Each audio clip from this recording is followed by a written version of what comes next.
Yo, what's good, everybody? Thank you for joining the stream. You guys know my name is Galen. I actually have some special guests backstage. These are actually both probably two of my favorite personal creators as well that I met on Twitter and that formed a relationship with on Twitter. Really cool dudes. So we're going to get them in here and also invited one of my old friends. We're going to see if he can hop in here as well. But yeah, I hope everyone's night is going good. We're just going to be chilling, talking a little bit of tech and see a few comments in here. Ramal's in here, another great creator. I got to get you on one of these streams one of these days, Ramal. I actually might send you a link now if you're available. Just let me know in the comments. Direct Tech is in the building. Hope you're doing good, Patar.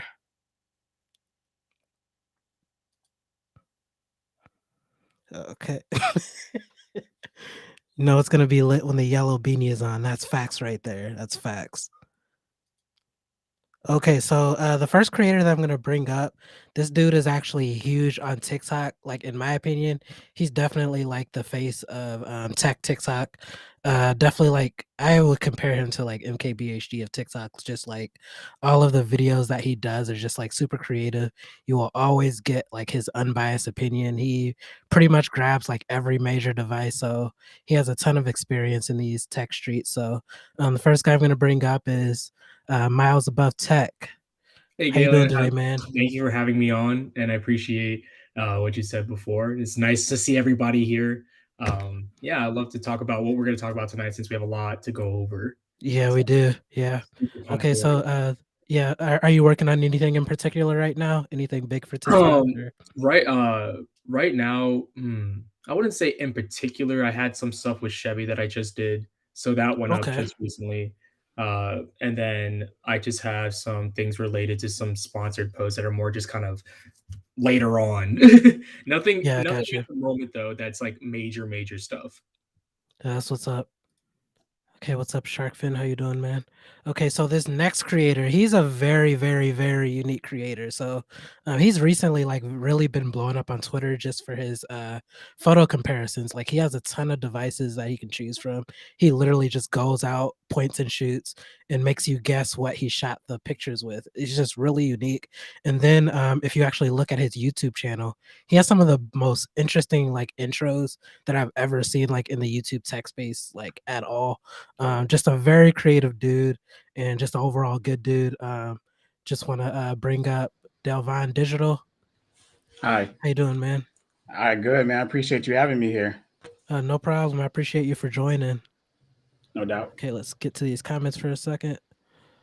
Okay, Ace is in the building. He would have came in, but he had a lot of work to do. Okay, Batar. Okay, yeah, that's it.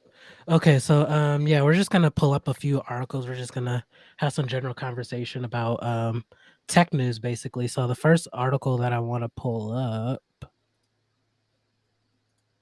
Okay. Okay, the iPhone SE 3. So this is Apple's budget friendly series, the SE series. A lot of people are saying that it's pretty much going to be just like the SE2 with 5G. The design language is going to be pretty much the same. I am seeing rumors of an OLED screen. I would like to see that. I highly doubt that they will do that. I really think they're just really repurposing parts from the iPhone 8. Um, so yeah, what are your thoughts on that, guys? Just the iPhone SE3 in general and the rumors that have been getting released about it. I mean, I've kept up with some of it, but at the same time, I'm not super pumped about it. Only the main reason because it's not a bad phone. It's just the reason it's hard to recommend a phone that's not, I would say, an all day device to somebody, unless like if Yeah, they're not a very tech enthusiast person. Because for most people, it's more than adequate. But then at the same time, the same people are mad when their battery life dies, like when their phone dies midway through the day. hmm So it's a nice device to see, and saw rumors that it's going to be priced even cheaper than it usually is, but those are just rumors. yeah, Um, so I'm not super, I would say, and just like ready for it to come out. But I hope that they kind of price it a little bit differently to actually make it more worth it. Because you can just buy a used iPhone 11, iPhone 10R, or something like that, and I just think that right. extra battery and screen size is more worth it than having the fastest chip on an iPhone. Yeah, Ramal made a really good point right now. He says the SE is boring. predictable, but it's safe. I really like that saying because that's what Apple tends to go with for like their more ambitious series. Like their normal iPads, like their basic iPads, has been the same design language for years. And then just like with this SE, they know the more budget conscious people are going to get it. So they're just really staying safe with that and leaving the innovation to their more flagship type devices. How do you feel about the SE, Delvon? I'll say that it's just one of those phones that you would buy if you wanted to get into the Apple ecosystem, Okay, and yeah, that's a good at a point. great price that it is. And I agree with Miles. The battery life isn't the best, and it's hard to recommend to somebody because you can Mhm. buy a older model iPhone for about the same price, or give or take, and get a better battery experience. So it's just an entry phone to the iPhone ecosystem Exactly. to me. Nothing special about it. Yeah, I understand. Okay, let me And see what I mean, I direct. can always say, people are always saying, well, it doesn't have the best screen, all this and that. And if you talk to anybody who uses an iPhone 8 or anything like that, they can care less. And Mhm. it's just, this is the only thing I feel like people really care about nowadays is not how fast the phone is or what it can do with these random features. I feel like battery life and all that's the main focus for most people after a long amount of time. Like, to Okay. me, to many others. Okay, so yeah, before I hop on to the next topic or give my say on the SE3, I'm gonna invite up my next guest. I met this guy actually a few weeks ago. I was just like scrolling YouTube, watching Pixel videos at like 4 a.m. or something. I came across this guy's channel. Right now, he has like around 2K followers, but I feel like he's definitely gonna blow up soon, just because the quality of his content is like absolutely insane. Some of the best B-roll that I've like ever seen, and then just the way that he organizes his videos, like the scripts and everything. I'm just gonna bring up Nasim's speech. How you doing, man? Hey, what's up, you guys? It's good to see you guys. Good to see everyone in the chat. Um, Thank you for bringing me on again. Oh, no problem, no problem. I appreciate you Yeah, for thank you. joining for real, because Thank you, like bro. he's on the Appreciate you. West And Coast, thank you for so everything you said to me. Thank you. no problem, no problem. So yeah, we just went over like rumors about the iPhone SE3. Just basically, it's gonna be a repurposed phone. It's gonna be pretty similar to the SE2 from last year with the iPhone 8 design, and then I think they're just gonna add 5G basically. And some people are saying an OLED screen. How do you feel about that phone? Um, I'm pretty excited about it, honestly. Like, Okay. I feel like, you know, yeah, I feel like Apple has done a pretty good job with the SE series as a whole, Hmm. and I'm pretty excited. I want to see more, honestly. I gotcha. So, so yeah, my thoughts on it. I really wish they would have updated the design. That's the only like major thing in my opinion. Like, I'm really happy they're adding 5G. I'm really happy they're keeping it at the same price point, if not cheaper. But I just really wish they would have like updated the design because I feel like more people are gonna lean to the two now just because the design is the exact same and just looks older. I'm trying to find this tweet that Ike's Tech Talk sent me the other day with another leak. It was basically looking like the 10R. Let me see if I can find that. And the one where they had the notch on the front, but the same back as the iPhone 8. Yeah, exactly. Yep, yep. Which I Let thought me was see. interesting, honestly. But then you're almost playing with the iPhone 13 mini just with one less camera and a slightly Uh-huh. bigger footprint because the iPhone 13 mini is bigger than I mean, it's smaller than the iPhone 8 Right. SE2. So yeah, here it is right here. This was a leak from Abhishek Yadav. It looks like he's verified, so it might be a little reliable, but I've heard so many other leaks saying that they're keeping the 8 design that I don't know how accurate that's gonna be. But yeah, if they put the 10R design on it, I feel like it's an instant buy for me personally because I haven't had an iPhone since like the 5S series. Mhm. And I really want to get into the Apple ecosystem again just because I see how in sync my M1 MacBook Air is and then my iPad Pro. So yeah, just playing around with that. Just really interested in getting in that ecosystem again. I really don't think if anyone could compete with that, who do you think it would be? Who do you guys think it would be? If anyone That's You can mean compete with the iPhone ecosystem SE3, wise? no, the iPhone SE3 in general, like in the budget category. Ooh. Everyone got something Um, America here. Any of the It's You go first. You go first. Okay, because it's hard, but I gotta say probably maybe Pixels, not like the new ones, Yeah. flagship, maybe the This cheaper models. It's the best I it's can I feel give really like you. the hard. only way the Pixels could compete is if they Hmm. actually add tensor in the A series devices.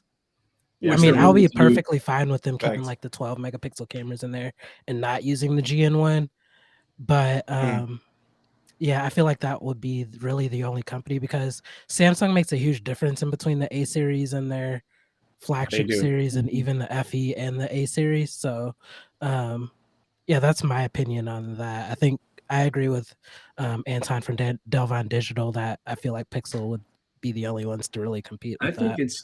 it shows how little competition there is in certain segments in the U.S. because so many companies have Exactly. come out. I was talking about this earlier. It's like everybody talks about Xiaomi, Huawei that's not Hmm. really running Android anymore, and then everybody else. And you go back to America, you really only have like 3 or 4 companies competing with each other, and Literally just 3. Mhm. it's That's really it. just three, and really only mainly it's Samsung and Apple because other market shares are not even close to either of them, Yeah. and it Yeah, goes back to being like there's really not much to choose from. There's Mhm. there's exactly. really not much to choose from. So when we like the tech space has gotten so tiny, and that's why like I was myself about other stuff. It's like there's not much you can talk about when you do these competing things. It's like you have the SE and maybe the Pixel 5a, like, Yeah. and Samsung doesn't really have Yeah, much. the 5A, the 5A is a really good phone. Yeah, they I think that would be like the A series of the Pixel is definitely competing. Exactly. because I would Uh, say I wish Yeah, OnePlus and would bring their Nord series here, but they don't. mhm, They only have the yeah. N200. So I'm just like I wish they would because it'd be another competitor in the market, but no. So yeah, in my opinion, I feel like phones with like 700 series, like Snapdragons, like the mid-range phones that people call them, they're getting cheaper. And honestly, I think for most people, it's just as good as like a flagship processor. So, Mhm. like the average person isn't gonna notice like much of a speed difference unless you're like a heavy gamer, you edit from your phone and things like that. So, mhm. um, just Mhm. when more companies like make more mid-range flagship phones, and I like the point that Ramal made right here. The SE focuses on internals. That's why they're always putting the latest Apple chip in there and prioritizing long-term use, while Android is just trying to bedazzle us with like the design of the phone, pretty much. I definitely agree with that because a lot of mid-range and budget Android phones do look different from the flagships. They offer more colors and things like that. So, yeah, I thought that was a really good point there. And speaking of Pixel, I'm pretty sure everyone in here has a Pixel 6 or 6 Pro. I know Nassim covered it on his 6 channel. Got it Pro. right here. Yep. It should be the Pixel 6 soon, but who Yeah, knows when Google's gonna get that out. we got some Team Pixel members in here and everything. And then I know Anton from Delvon Digital picked up the just regular Pixel 6 by himself. How do you guys feel about the new update? I, Um, personally, my Pixel has gotten much better because honestly, there was a time where I stopped using it for like a week because the bugs were like kind of killing Mhm. me. And Mm, after, once, I think MKBHD he posted like, "Oh, we're having a new update." So I'm like, I'm gonna pick up my 6 Pro again. mm, And since the update, it's been pretty great for me. I I'm I got have you. actually like Yeah. I rarely have any lags. The apps don't crash anymore, so Yeah, it's that's really what's up. good. What was like the most obvious issue that you were having before with your Pixel device?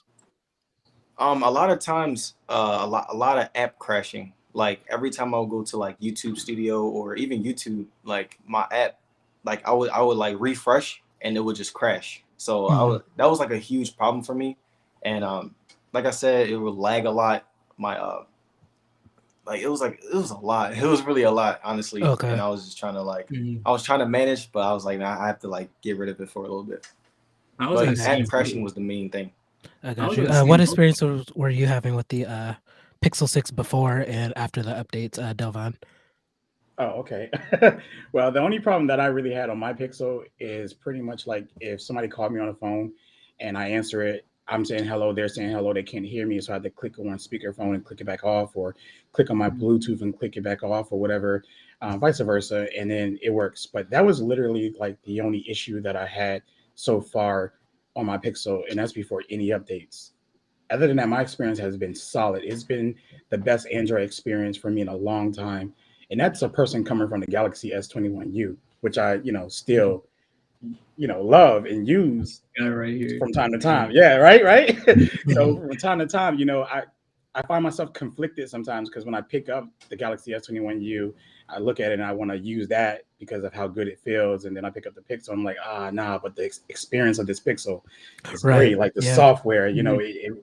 it pulls me back in. So I'm just happy to report that my Pixel has been great. I know that there's a lot of issues, and I'm blessed that I didn't get a bad, dud or software or whatever issue of a Pixel. So I I have no complaints. I had no complaints before, and I don't have them now. So, but my fingerprint reader, it's so much better now.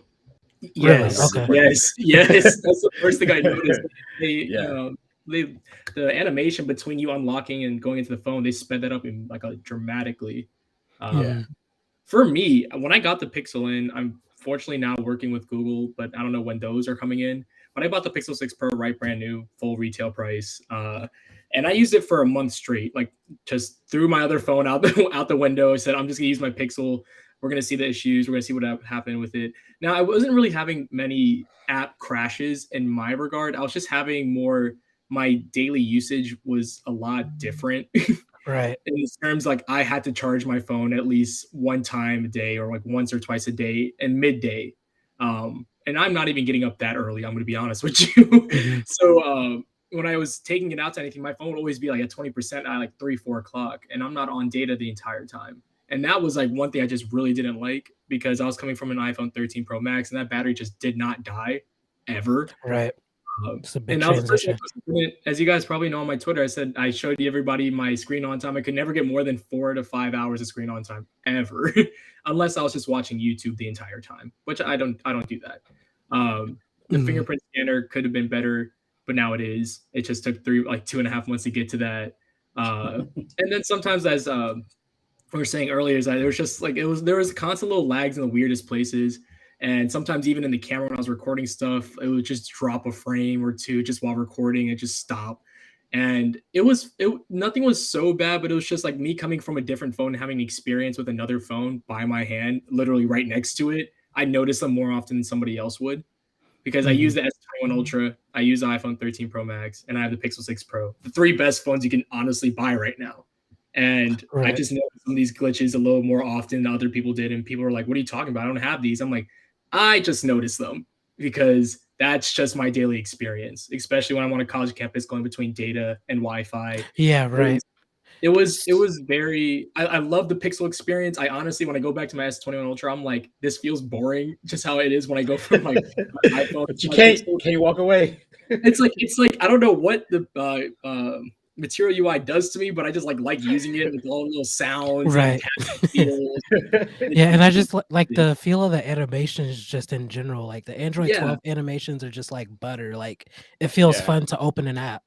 exactly. And Yeah, I it's just love that, and it made me keep on coming back to it. But at one point, I'm just like, I need this update to come through because I put it down for a little bit. I kept on doing it for photo tests because I'm always impressed by the photos that comes out of it. But like these little issues, battery life being the biggest one for me, um, that was just something that put me off at first. But I have to see how it is with the new update because I finally got it. So mm, we'll see. I gotcha. So Ramal just asks, is anyone else experiencing the Pixel 6 Pro auto brightness always being slightly too dim? I I can't say we, that. Oh, I'm sorry. You want to go? no, no, you go. Okay. There's no Mine's gonna be short. I can't say I have experienced that because I definitely don't use auto brightness. At least on my Pixel 6, the screen is really Mhm. dim itself. It's not as bright as my Galaxy phone, period. So Mhm. I kind of keep it maxed out a lot of the time when I'm using it. So I, I can't answer that question. I wish I could, but I can't because it's definitely not on auto. Me and Ramal talk about that all the time Mm. With the brightness issue? because it not only takes the bright like takes it with auto brightness with the front of the display with the sensor underneath the display right there, but it also uses the light sensor on the back of the phone. So if you flash a Okay. light to the back of the phone, the actual automatic brightness will fluctuate. So when you're like constantly moving in your own bedroom, say your phone's pointing at your bed, then you bring it back up, it'll change the brightness and it'll just be like, this Oh is wow, whatever. And it always it I feels like never it's just noticed that. a tad I'll have to bit play too. with that later. that's I don't see how that's helpful.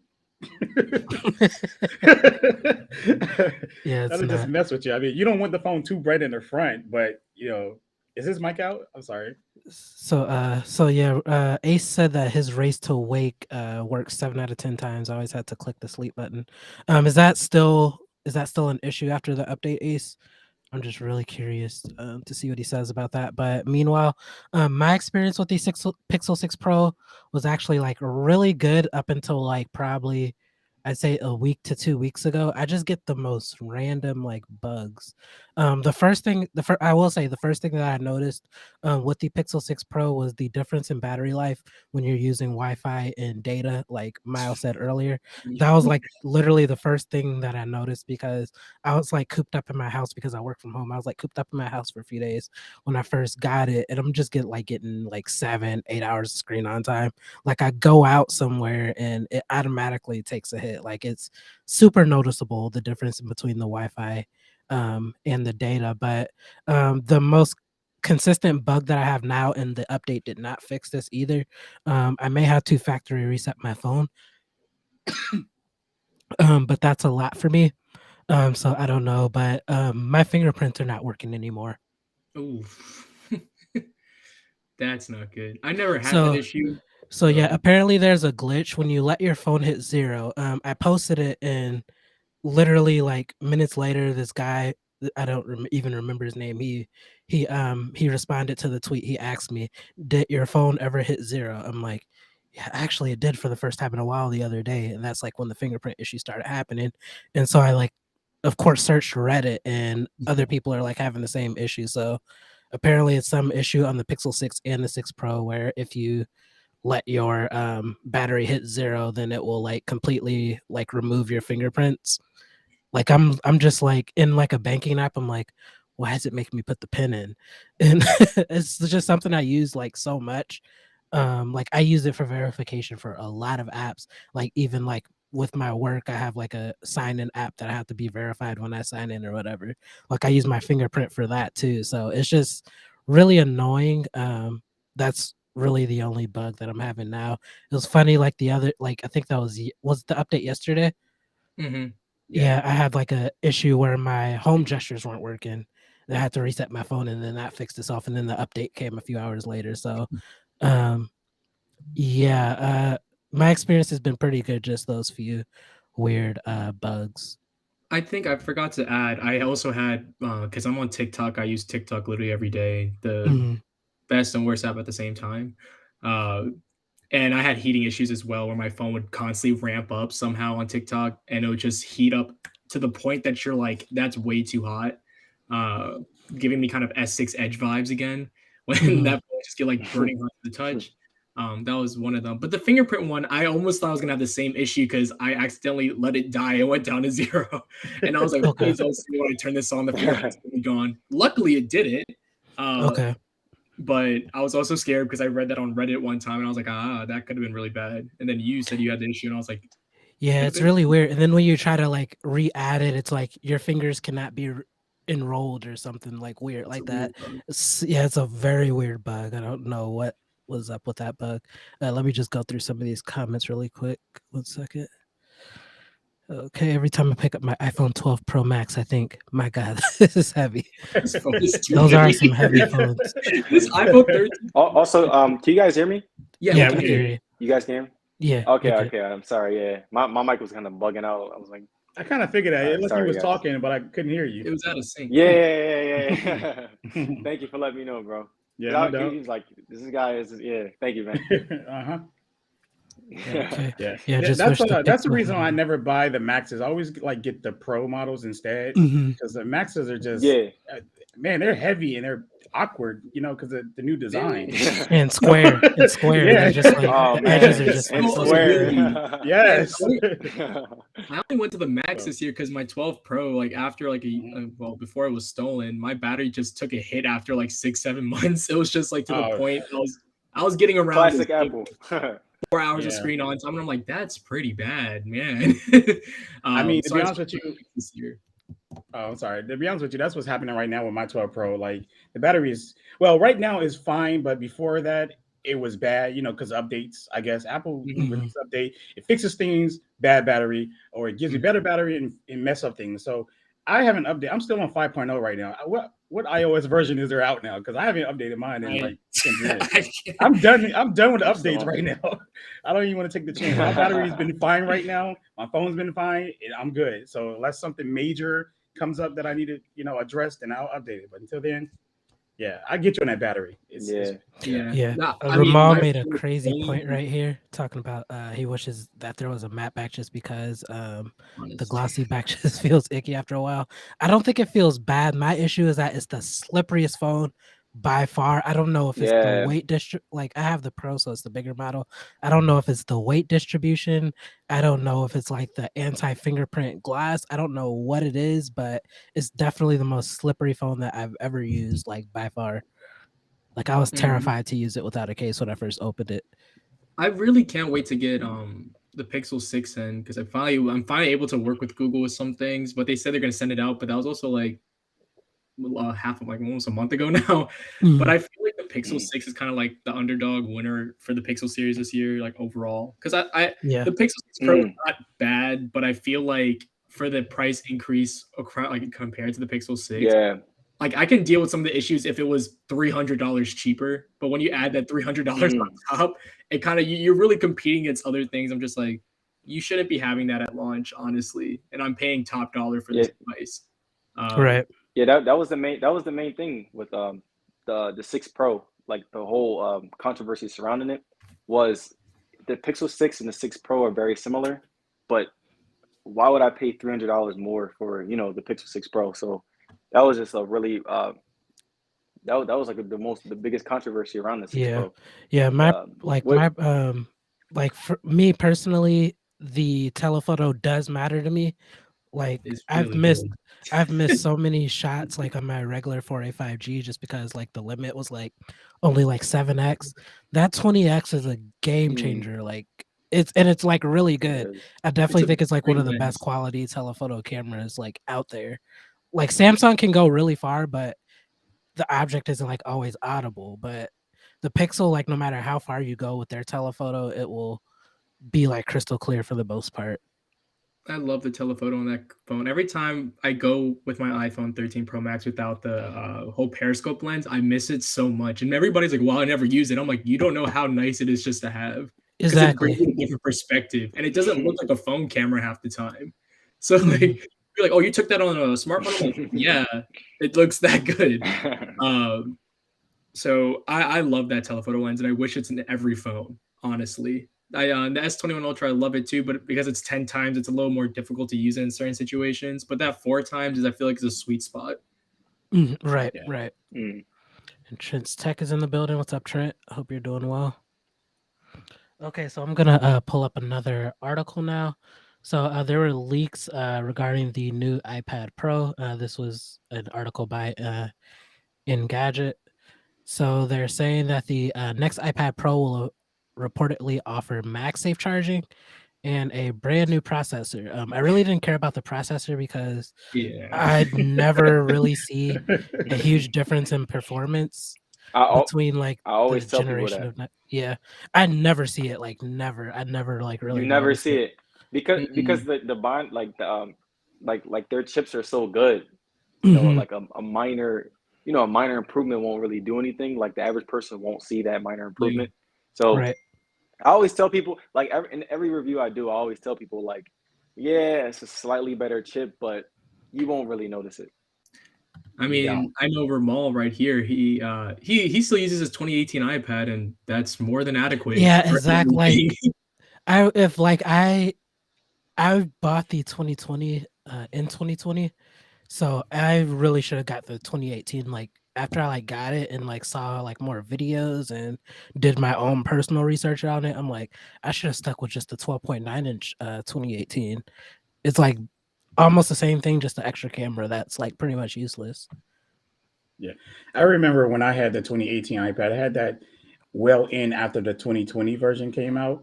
And well, no, is it 20? Yeah, 2020. Yeah, 2020. Yeah.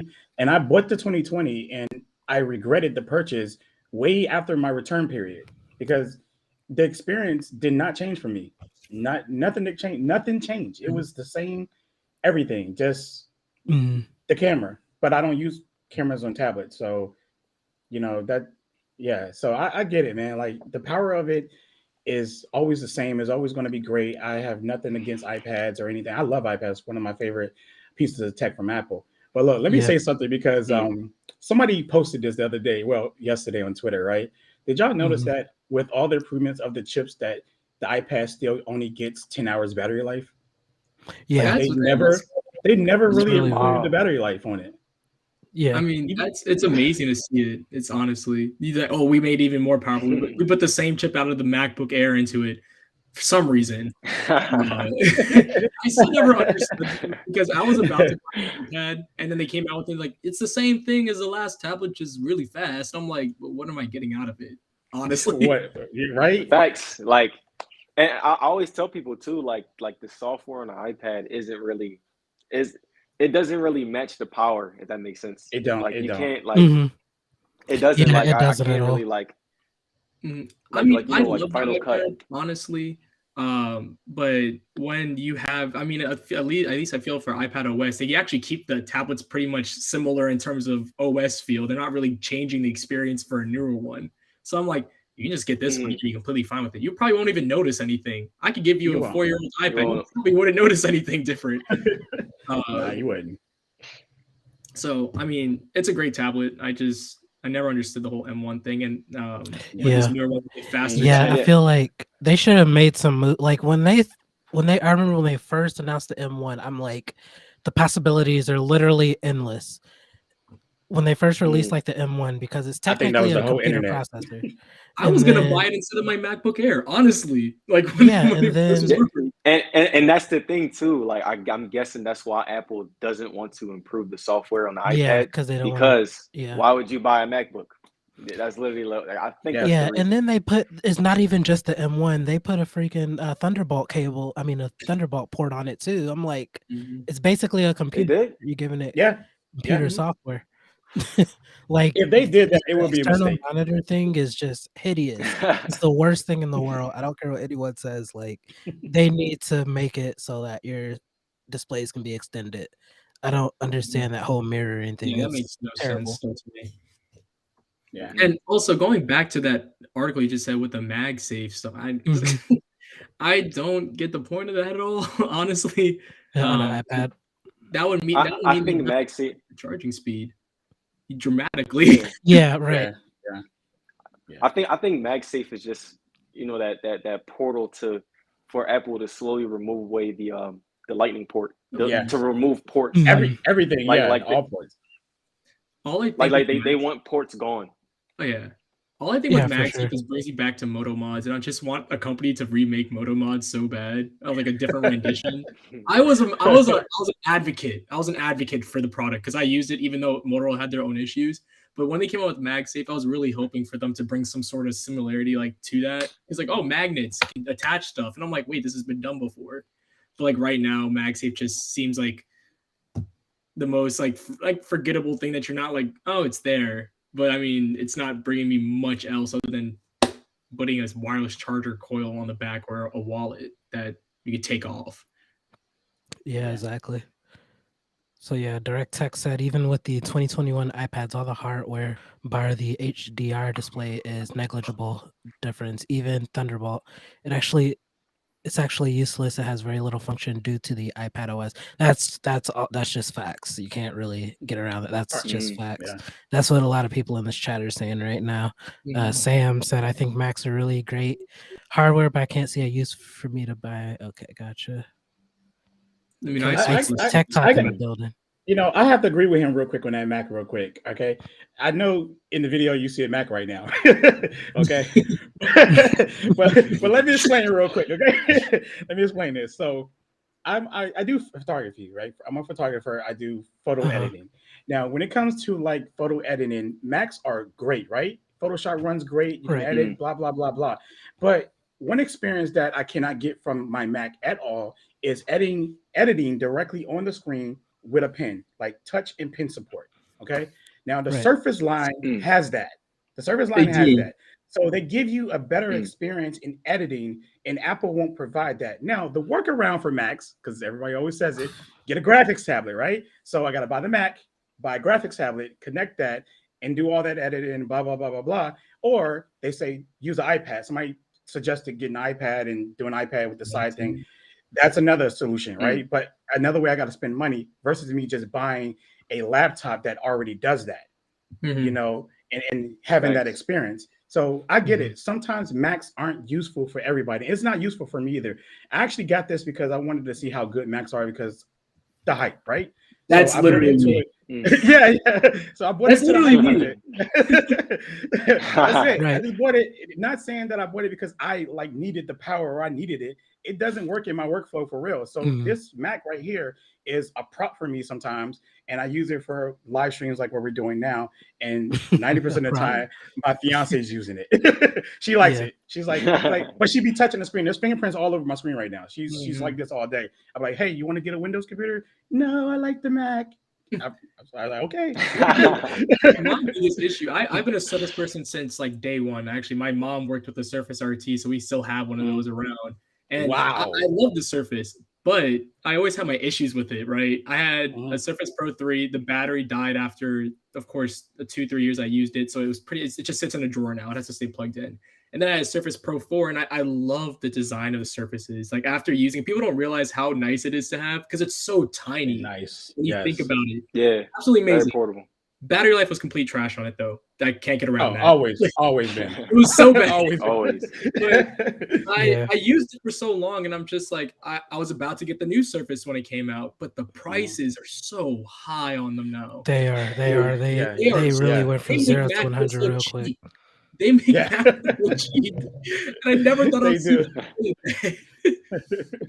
If I wanted me to get a 512 Core i5 Core i7 with the keyboard and the pen, it was like $1,800, and I'm like, oh no. I was like, oh, man, I'm just giving that. They priced them really bad. Because I mean, it's the same thing. I went to a MacBook not because I needed a MacBook. I was like, at the time, the Surface was so much more money, even though I wanted to stay with it. It's like at this point, the Mac was cheaper, and I needed something that had great battery life and just had more than enough power for me and stuff like that. But I miss the touchscreen so much. I miss it so much every day, and the functionality of how thin that Surface Pro was. Because you think about like an iPad Pro as a competitor. I don't think they compete in terms of size wise, because the iPad Pro feels like a heavy brick once you put that Magic Keyboard and the iPad together. That Surface is so thin, and every time I see it, even the newer one, the Surface Pro 8, I'm like, this is your portable computer. This is what I think when I think of like an iPad should be, or something else. Yes, I agree. And I always say it. I tell them, because me and Ramon talks about this. Is like, I'm like, why has no other manufacturer, some ones that have copied the Surface, why hasn't like these big ones really just made a better version of it or something similar to it? Because it's such a nice experience, except when you want to have it on your lap. But it's one of the drawbacks. I mean, do we use laptops on laps anymore? I use it sometimes. No, it's so uncomfortable. No. Yeah, it is uncomfortable. I can't do it. You're good with mouse. I can't do it. There's one other positive I always love with the Surface, that the processor is on the top of the screen, so you don't feel the heat on your lap either, which I always liked and you go back to a regular laptop and it's just right on your lap. Feel that heat. Suffocating it. But love the Surface. Just too expensive for me. Yeah. I mean, you just gotta wait a year and then get it. Yeah, that's a solid point. So I just got my first MacBook, like for the job I work at now. They sent me out like an M1 MacBook Air. In the first, I'd say, month that I got it, I was touching the screen because I have an iPad. I've had an iPad for a while. Just like the UI is like so similar. I wanted to touch the touchscreen on my Mac just so bad, but of course it's limited. So I tried to buy a like a third party, one of those portable monitors that are touchscreen, and it worked, but it wouldn't work. I have 3 screens. It wouldn't work because there's an M1 limitation to external displays. You can't do multiple currently. So yeah, it's just a weird thing. Yeah. Okay, so the next article that I have is something me and Miles were actually going back and forth with the other day. The Tab S8 prices. It was a little controversial on Twitter. I'm not gonna lie. Yeah. Look. Go ahead. I was just gonna say one thing. I have a Tab S7 Plus. I use it all the time. And I'm not saying Samsung tablets are bad, but every time I go back to it and I see what people use every day, I just always think Samsung should bring something to the table to also kind of be like, hey, if we're gonna price it at the price of an iPad Pro, I want to at least get the keyboard. I want to get something to really like make me want to get it instead of paying the same price as an iPad and I have to spend the same amount for other accessories except the pen, which is not bad or anything. I just think it shouldn't be as priced as high as it is. Okay. Yeah. So the I'll base have, model of okay, go ahead. oh, okay. I'll have to agree with him too, as well as far as the prices go. I literally replaced my iPad Pro with the Galaxy S7 Plus, and pretty much all I do is art and view media, movies, streaming services. I don't really do much on it. hmm And for the prices that he's saying, it's ridiculous. Like you got to give me a keyboard with backlit It's like keys so with it. low. You got to give me, a lot more inside the package for that price because I Right. don't have a good reason to upgrade at those prices that I'm looking at unless Mhm. you're really going to give me a lot of money for the one I currently have now. That's the only Yeah. way. So if I Right. trade mine up and they're giving me like 7 or 600 towards the next one, I gotta pay 3 or 4 out of my pocket. And It's then worth it another at that two. point. Yeah. Right. Oh yeah. But you're right. You're right. After I pay that, I Yeah. gotta pay another 2 for the keyboard because of Yeah, course you're gonna that's my sell it issue with separate. it So I'm 'cause at $500 now. that's my issue. I So got the Tab S7 Plus for a great price. I got it on one of those weird hmm sales that they like gave you hella money back. So instead of spending like 1100 on it, I got it for literally like 380 with the trade-in. And I'm like, that's really cheap, honestly. I would never like that. If it was priced at that, literally it would sell like everything. But when I look at it, I want to get the keyboard with it. The keyboard yeah. was $250. I was like, hell no. Yeah. I No, can't I that's a no can't go. do that. And it's not like the keyboard's even I feel like I went to the store. I'm like, this does not feel like $250. Oh my man, Yeah. my So keyboard is trash right now. I spilled water on it. Okay, my fault, right? yeah, it's your fault. Okay. And some weird. Well, it wasn't even all water. It was like lemon inside of it, so like the keys got all sticky and stuff. Yeah. Okay, my fault again, right? But my keyboard is messed up, and I paid $200 for it, so I'm pretty pissed off about it. But over time, it started to work a little bit. So some keys work, some keys don't, and I don't feel compelled to buy another keyboard, even That's my though problem I with could. it. Yes, even though I could get one used for like 98. It's just not happening, man. I just can't do it. And I So go back and I see these other manufacturers that are coming out with their own Android tablets, and I'm just like, well, at least they're including a keyboard, or at least they're Right. including Right. something to Right. justify it. Because I love I love the Samsung. I love I like what Samsung tablets do, but like they advertise it with the keyboard, just how all the Surface time. does it. But at least the Surface keyboard's actually good. But Right. you Right. go back to this, They got the Yeah. best Like keyboard to it's me. Samsung keyboard is like average at best. it's Like What? average. It's nothing crazy. It doesn't feel Uh, that y'all, sturdy it's as y'all like like giving it. not tactile or Y'all give anything like that. It's y'all just giving like it too a much. I don't know attachment. about no average. It's below that. I go to the I use the Surface S7 keyboard and the and I went S7 to go Plus. get a tablet, the one for the Samsung one. I'm like, how is the Surface one cheaper? Tell me Yeah. how. Yeah. Right. And a better experience. And a better experience. And if you want to, you don't have to get it because you have a built-in kickstand in the tablet already. So I'm hmm I just love like, that. You know what? I said I'm sorry. I said that in one of my videos. I said, why is it that Apple or Samsung or anybody just building kickstands in these tablets? Like, why not? I've been Surface, saying it for hmm years. they got it right. I think the only like well, it's not even a major one. Lenovo did it like last year. They had like a huge tab. I think it was like 17 inches or something. Jeez. It was They like an had Android tablet and a portable monitor or something like that. I remember they always had their tablets that had the built-in little kickstand in the back, which is a nice thing. And some of them had a projector built into it too, which I always hmm thought was funny but cool. But I never understood why tablets don't have kickstands ever. And Yeah. that would improve rigidity as well too, because you have to bolster that one part too, and you have two sheets of metal. So I'm just like, I don't get it, because the Surface Yeah, isn't that much thicker than those tablets, it's not. but it has a whole keyboard that goes 170 degrees. Yeah. hmm And it's crazy because they just did it to the Switch. The new Switch OLED has a The built-in same kickstand kickstand. The same Yeah. thing. Yep. So yeah, this is the one Exactly. Lenovo made. It was 13 inches. I thought it was bigger, but it was 13 inches. It's an Android tablet and a You could use it as a portable monitor. It came with like the special HDMI cable. And I go back to the Tab S8 Ultra, and I'm like, that's a 14-inch tablet. Yeah, You need a keyboard with that. You need something. You're not going to be holding it up. You're not walking around like this. You're not. So I know the bezels are going to be tinier and stuff, but it's a big tablet. You're going to have to buy that accessory. You're going to have to spend an extra $250, $300, whatever they're going to price it at. So when I go back to ISO, I'm like, the tablet's not bad, but when you think about the price, it really ruins it for me. Because I want to like it, and I got my Tablet 7 Plus for a great price, and that's why I like it. But when I go back to that price, if I bought it retail, I'm like, that's a hard thing to chew on. That's a little tough. So yeah, let's look at the prices on the S8. So they're saying the base S8 will start at $778 to $800. So the S8 Plus will start at 11. That's a big jump. It will start at 1100. And then the base version of the S8 Ultra will start at 1190. I don't think the Ultra is that bad. I think the gap in between the S8 and the S8 Plus is the I'd have to like look at the specs to see if it's like really that big of a jump, but $300 is like a big deal from like the base model to the middle model. That's a huge jump. And I mean, I'm not saying that Apple's any better with it because I hate what they do too with their accessory cost. But I'm just like, I feel like as Samsung as a company, they don't have as much, I'd say, impact on the tablet market as much as Apple does, that they can really say, like, oh, yeah, definitely gonna get this. Samsung's like, please buy the tablet.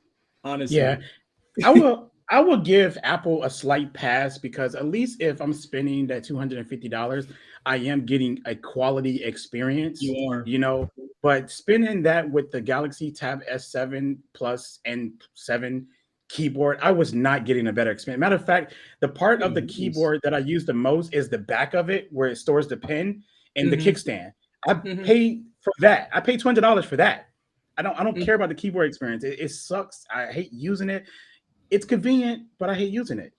So at least Apple gives you that. But I still think that Apple definitely overpriced stuff. I definitely agree with that. It's ridiculous for what you get.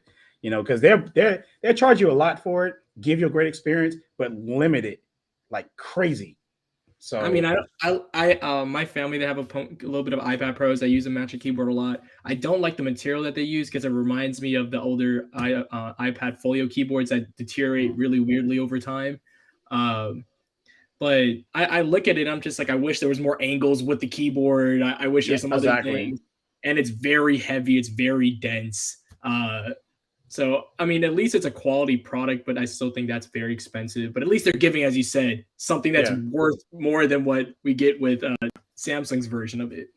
Oh, yeah, for sure. So, and when it came to that keyboard, the Magic Keyboard, I never bought it only because, like I say, people use their tablets different, right? I draw. So that angle, that fixed angle for artists is not good. Even if I'm putting pressure on it, it's just going to flip it over in the first place, So having the Samsung kickstand that I have now, laying it down, it works tremendously. But like I said, the keyboard experience is not that great.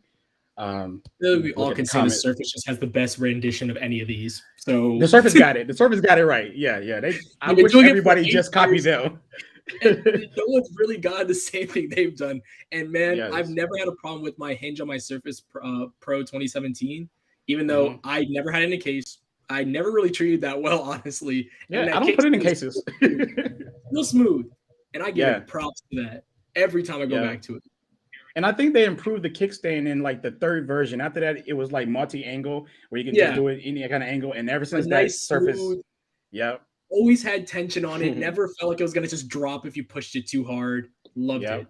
I still love it. I go back to it. I'm like, that was nice. That was really nice. Definitely agree. So 14 inches is huge. Yeah, 14 inches is huge, man. That's a big tablet. I'm skeptic about that Ultra right now. I don't know. I also said that Tab S7 Plus, as you know, is thin. That tablet is thin, and I'm scared. I'm always gonna bend it. I'm serious when I put it in my bag. I'm scared I'm gonna bend that tablet. And I said, you're about to increase the size even more than that and make it thinner at the same time. Huge. There's laptop territory for a tablet. I mean, I'm assuming they're doing this. Yeah. You're right. I'm assuming that they must have got really big plans for DeX to push us more on that. They Because have if I had a 14-inch tablet, I don't think I'll be using it like I use my 12-inch or my 11-inch. It would definitely be a different use case for me at 14 It, inches. You know, like and man, I can't. I mean, I hope they do something different because mhm. I thought the Tab 7 Plus was a great size. Like, I didn't need any more than that. It wasn't too tiny. I use it for a lot of media consumption. I love it. Yeah. But when I think about 14 inches, I just think about durability. What am I getting out of it? Uh, just why would I need a 14-inch tablet? Yeah. No reason. No Why would reason I No need reason. that? It's bringing me back to the days of the AT&T Samsung tablet that was like a 17-inch tablet that they're like, yeah, you can Oh watch your TV gosh. on here. Yeah. Why? Why I got a TV? Yeah, I definitely agree with that. So we'll have to see what happens though. But I'm hoping that they just have a better like software experience planned for the bigger model. Not even just that, but whatever comes to the big model need to come to the little models too. But Mhm. I'm guessing they ready to take Dex to the next level because Dex is nice. It needs some work, but Yeah, it's really Dex. nice, you know? I wonder what Yeah. they could do for Dex to make it that much better, though. That's the only thing. I'm like, what could they bring that's gonna be like, Um, let me see. I know that one thing I want is like when I use Dex because I use it a lot. Is that mm, when I put a SD card into my tablet or I connect it and I'm trying to put up two folders to like you do in your computer how you transfer one folder to another folder. I yeah, can't do that with Dex. it's So true. I would like more like computer like functions with it because I know the inconsistency with it. If you use a mouse, you got to double click, which is not inconsistent because that's what we do in computers. So I get why it acts that way. But if it's up there and I don't use the mouse, I could just touch it, which makes sense too. So I guess Mhm. that's not a bad thing. I just get confused sometimes, because sometimes I'd be like clicking and like, why is I it not? use Oh, Samsung. I mean, I use Samsung like sometimes, but because I don't have the keyboard for the tablet, I don't mm, use it that often. Which is like oh, as I went back to like you're not going to be using Dex unless you have your whole little setup where you have the keyboard accessory with it. So we're like, you're oh, you right. get Dex with it. I'm like, you're gonna have to get the keyboard with it, unless you want to carry around two separate things, a keyboard and a mouse in your bag with it with the kickstand, because you're gonna have to also buy a kickstand. Yeah, There's a lot that adds to the cost. Yeah.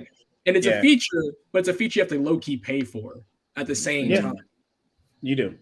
You do. You're not gonna get the best Dex experience without the keyboard and the mouse. Period. Mhm. And or at least using a trackpad. So you can't just. It's not a standalone thing. It really turns it into like a Android Chromebook OS type thing. And Pretty much. Yeah. yeah, It's and pretty much yeah, that because now Chrome OS just has Android apps anyway, so yeah. That's pretty same much what it thing. is. Yeah, Mhm. pretty much. So that's been my experience with it. And that was Mhm, another thing about like making like tablets into mhm, computers. mhm. You are going to spend much more money on the setup, like keyboard. So like say like with the iPad, right? Mhm. iPad Pro, like it was like around $1,000, right? Mhm. Yeah, Then you have to get the keyboard. The keyboard is like what, 350? yeah. Isn't it? So it's like it adds up. And then if you want to and then if you want to do the extra stuff, you want to get the Mhm. pencil, you have to pay for the pencil because it Yeah, Another doesn't the one come pencil twenty with is another nine. and if you yeah, wanna so upgrade your storage, it's another $100, and then you wanna do Yeah, this. oh yeah. my yeah, so Before you know it, you just bought a whole computer, but you You bought an just iPad instead. you just bought the whole thing, honestly, Yeah, honestly. That's what's yeah, I mean, that's what I was like, man, if they brought the M1 chip as we were talking about before, maybe they're gonna bring some other stuff. They're gonna maybe do some other yeah, things. And when they didn't, I'm like, I might as well just buy a MacBook Air. It's cheaper. It's yeah, it literally literally is cheaper. cheaper.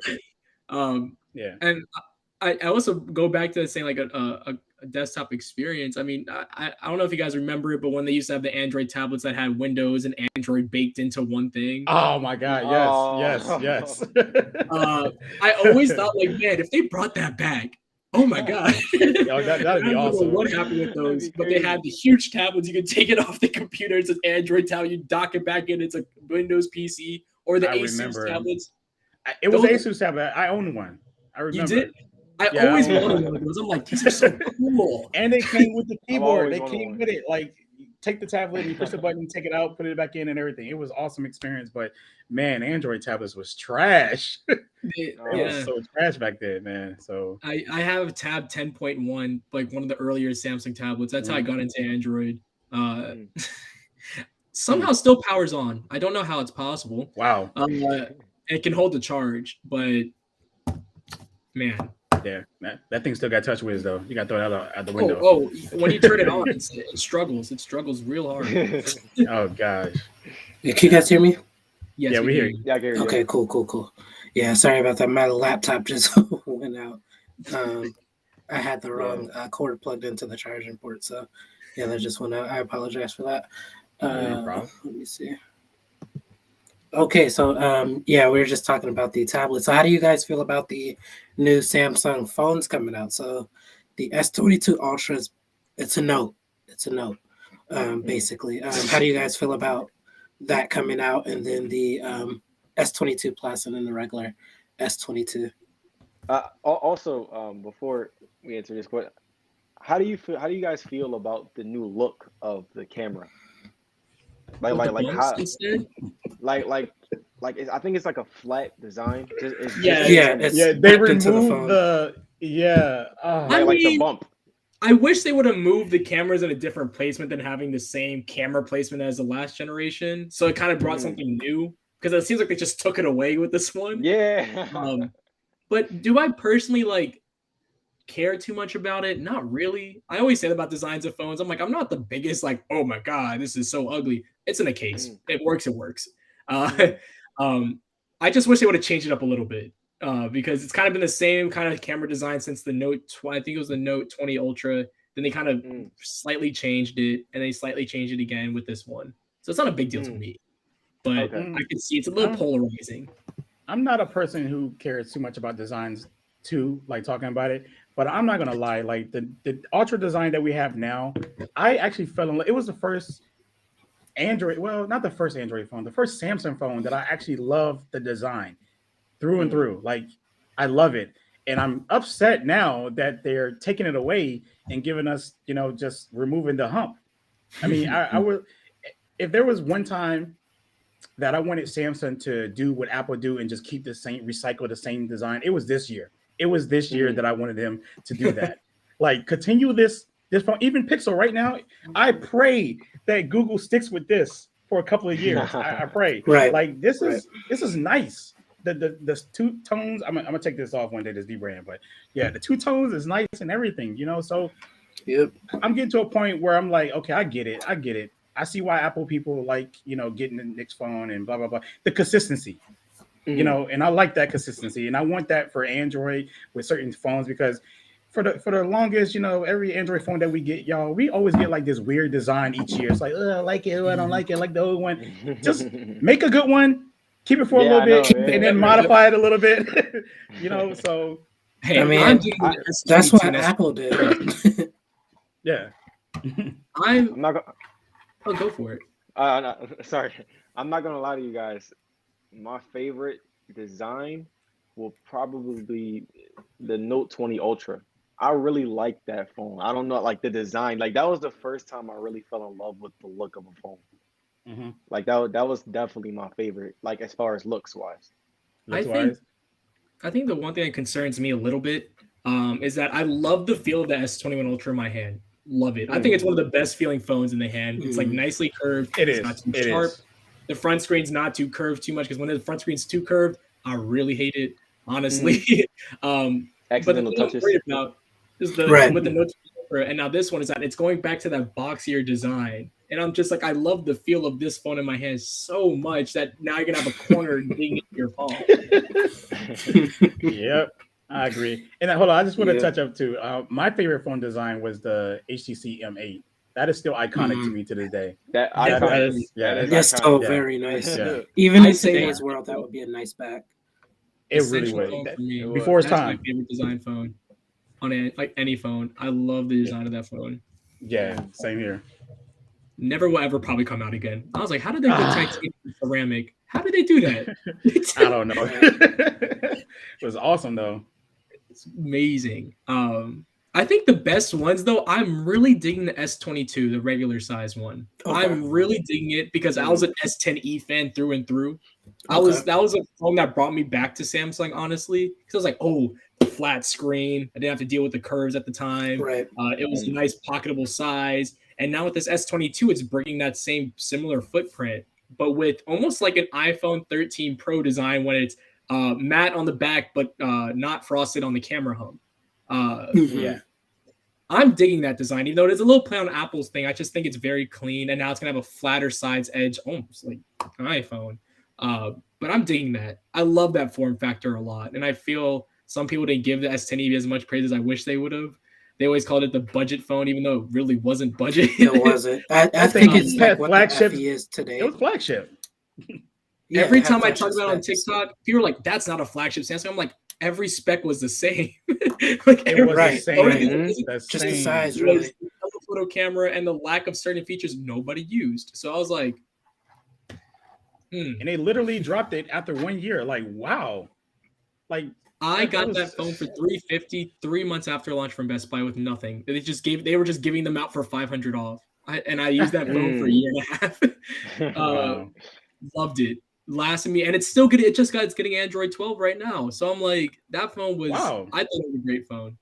And I can't wait for the S22 to come out because I feel like it's bringing back that form factor. I That feel feel. like was missing with Yeah, the definitely. series Yeah. because they were really big phones for what there was no like pocketable, nice feeling, tinier phones in that range. And now It it's coming wasn't. back. I feel like that's a great going from a pocketable one to massive, absolutely massive. That's it. And it's That's still it. not There's really no any in between. pocketable ones like that.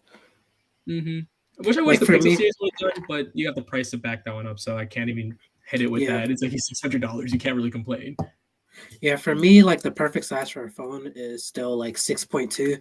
Like I had the Pixel 4a 5G like for a while, and I fell in love with like the size of that phone, just like because it's like small enough for you to like be able to swipe from the top to the bottom without really doing like hand gymnastics or anything, and then it was like big enough to enjoy content on. So that's my favorite like phone size. What do you guys like? What do you guys like on phone sizes? I would have to agree. 6.2 is a sweet spot for me. I love my iPhone 13 Pro Max, but this thing's a brick. I can't. I'm scared I'm gonna drop it on my face every night. Yeah, I that's a feel like it's concussion gonna right break there. the tile. I feel like it's gonna break whatever it drops on, and not the phone itself. So I can't even put a regular case on this phone. Like I'm wearing a Pataka case right now, and then I wear a Nomad sports case, and those are like the sport cases right before it's too big. Because if I have anything else, it's like to the point I can't even hold it because it's so big. But a 6.2 for me is definitely the sweet spot for me. Yeah. Thanks for joining, Ramon. Appreciate you.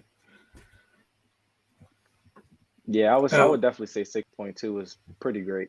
I'm not gonna lie, I really did like the iPhone mini series. I really liked the size, but because the battery was so bad, it was like it physically can't be that great. And I like the size, but I know smaller phones are dying, so it's like I like this Yeah, it's whole tough. yeah, it's really tough on it. Like I know smaller phones are just dying, and it makes me very sad. Like they're a dying breed. What do you think, Mr. Digital? What's your favorite size on a phone? I think he just lagged out. Let me see. Yeah, I think he just lagged out. Yeah, all tech issues tonight, man. All tech issues. Michael Pepper's tech said the S10e came out, and then a month later the LG G8. The G8 was so underrated. Just thinking about I never got to use it, but I thought it was a great little device. I was like an LG fanboy for a period of time because I would buy the previous generation flagship like 3 years in a row, just because LG devices plummeted in price, They did. like terribly, like hundreds of dollars in months. Like it was bad. I mean, I always loved the size of the iPhone 11 Pro at the 5.8 inch one. I thought I really because that was the S10e size. I love that 5.8 to 6.2 is my favorite size phone. The only thing that sucked about some of those phones at that size, the battery life would always take a hit. And my S10e loved it. Battery life took a hit very quickly. Yeah, thanks for joining. They're just incapable of like the most people, like the main thing you need is a good battery life. So the fact that That's it physically can't deliver that because it's a smaller battery. you So see, I uh, said that until that Pixel 5 came out, and if they didn't, like they would have put something a little more ambitious in it. I thought that was like the perfect sweet spot. They had the 4,000 milliamp hour battery. I think it was a 6 point. It was like around 6 inches, a little bit for the screen size and all that. Then they put the speaker underneath the display, which I don't know why they did, because it sounded absolutely terrible. Honestly, I went to the store. camera, speaker, I thought I broke it, and they're like, "No, that's how it sounds." I love the feel of the Pixel 5. Mm. But Yeah, it's a then good they didn't size. really do that with the 6 series. I really felt if they would have taken the Pixel 5 design, same exact phone, made it into the A series instead, which it kind of did, I would have liked using it, but it was priced so high for what it was that I couldn't even justify that. Yeah, I Facts. agree. Yeah. So yeah. So what do you think Samsung needs to do with the S22 Ultra series for it to be successful? Do you think it's gonna be any like major software changes or a big bump I, in hardware? I think Just it's based on software. The leaks. hardware can't. The hardware is there. The Yeah. hardware is there. There's nothing else there's nothing hardware wise that I complain about. It's the software that I have issues with, like with I certain gotcha. man, as you know me, I'm a TikTok person. Can't use a Samsung phone for TikTok. Can't use any Android phone for TikTok, which is I hate that. Yeah. And Yeah, then they tried a few years back with that Instagram feature they had never at their worked right. It was the S10 series. Never worked right. Really? Yeah, no, it wasn't great. It was pretty much you recording in the camera app and then it just going straight to Instagram. It really Oh wasn't my. anything. It's very interesting too, because like I always say that about like when people would say like, oh, Samsung versus Apple, or whatever, and I say like that's one thing. I think that's one reason why like Apple is so successful, and especially like in this market, because like everything as far as social wise, they're the best at that, like social media, FaceTime, What like a keeps you on a dedicated phone? person. Advertising. Yeah, I'm Yeah. That's saying what keeps you on everything, a like phone. communication, iMessage, everything, like so I like that's one thing I always wished Samsung would get better at. Now, the one thing I always say I found is so funny. Because Samsung has their own TikTok page and all that. You'll never see them recording with a Samsung phone. It's always a professional camera. Always a professional camera. Motorola does, which I'm surprised about. But, Motorola, when I did ad campaigns for them, they said we're sending you 2 phones to record with a Motorola phone. We do not want you recording with anything else. They made that extra clear. But with Samsung things, if you watch any Samsung ad, any Samsung TikTok, anything on TikTok, ain't not one of them Some recording with DSLR. Samsung. Not one of them. And I think the biggest issue is that not only is this third-party software integration so big, you're paying so much money for a phone that it should be. But at the same time, I hate the way they reproduce people of color on Samsung phones. They're getting better. They're still not there. The It's Pixel really soft. The Pixel showed it for me how much better it could be. Which I also wish it would have gone into videos for Pixel, but it's mostly photos. Is that I go back to my Samsung phone. It's just I'm like I have the Z Flip. I also have the Z Flip 3 with me. I'm like, man, I just look bad on these. It's so unflattering. I don't even want to take a picture on this phone. So it's all software, man. The hardware is great. The software is just the thing that keeps me from really wanting to switch because I can't complain about the screen. I can't complain about the battery. I can't complain about the charging. There's nothing to complain about hardware-wise. The only thing you see complaints about, in my thinking, from what I see, is really software. And communication. They need to have some sort of consensus with their American team, maybe to almost like tune it to the Western society. Because I know being in Korea, they have their own different types of photos type that they want to have. But here in the Western society, I don't think their cameras really are great, like in terms of people, and I hate that because the hardware is there. Because we see it with Gcam, we see it with this, we see it that. Go back to the Samsung app, you don't see it anymore. Also, too, like as far as the communication thing, like like women are a huge part of the market, and they want the best, their own social media. They want the best selfies. They want, so I think that's like the main thing that Samsung has to attack, because every year they're getting beat up by Apple in that department. So that's pretty much Yeah, the only thing I really yeah, want to that's see. the major thing. Like Sam said here, 25 and under, they gonna have an iPhone. They're Mhm. going to, or try to get one, because remember that bullying thing Oh yeah, Google's talking I was about? in that article. I was really, Yeah, that's right. You were. Yeah, I yeah. So remember. Yeah, tell man, us the story behind that. so Mr. Higgins, he reached out to me. I didn't know what the story was really about. He was just talking about, hey, what was your experiences with this and that, with iMessage, being a person, because you're an Android user. Because I went from an S3 to a Note 4 to an S6s to a Droid. I was using Android phones in high school and right before I went to college. Mm. And And how old are you, you? Just for the chat, how old are you? I'm 22. I'm 22 Okay, now. I'm about to gotcha. graduate from college now. But I switched permanently to an iPhone. I first used a 6S Plus for a little bit, but I switched to an S10e, which brought me back to Android. Then I switched to an iPhone 12 Pro, and I stayed there because I'm just like, I don't feel like dealing with all the negativity that comes with it. All the loopholes I have to go through to send certain things. It's just like, it's a hassle. Mm, Like, I will do it because I've done it before. I've done it for years. It's not hard for me. But when I say, "Oh, can you send me the photos or videos?" Can't send it through text, but they think they can, so they'll do it, and the whole thing gets messed up. Um, mm-hmm. and we had the whole RCS conversation, which I hope it will eventually come to Apple. With people under the age of 25 will not buy an Android phone unless they're an Android fan. They're not going to go to the store and be like, "Man, that's a cool phone." They'll say that. I'm gonna go Mm-hmm. straight to an iPhone every time. If I go to campus right now, I'm actually gonna make a video about this. I'm just gonna go over like, what do you use as your phone? Because I go to You BWI, should. I go to Yeah. an affluent college. You will not see an Mm-hmm. Android phone unless they're just a fan of Android. Facts. Facts. And Yeah, I that can would be probably, really. I really want to see that TikTok video. I want to see yeah, it because in like a special I'm like gonna do it college because I have a space that environment. we can do it. Because I was like, I have every major Android phone. I want to go out there and be like, hey, what do you think about this, or what phone do you use? And I can probably tell you right now, 9 out of every 10 people are gonna have an iPhone. I can already say it right now, That's facts. just That's because I facts. made a tweet. It's like, I saw my first Pixel on the bus. I don't see people using Android phones out there unless they're a graduate student or older. If they're my age and you pull out an Android phone, you're just like looked at. You're looked at in a weird way, and I was that person. So, uh, man, it's a different space. You will not see people.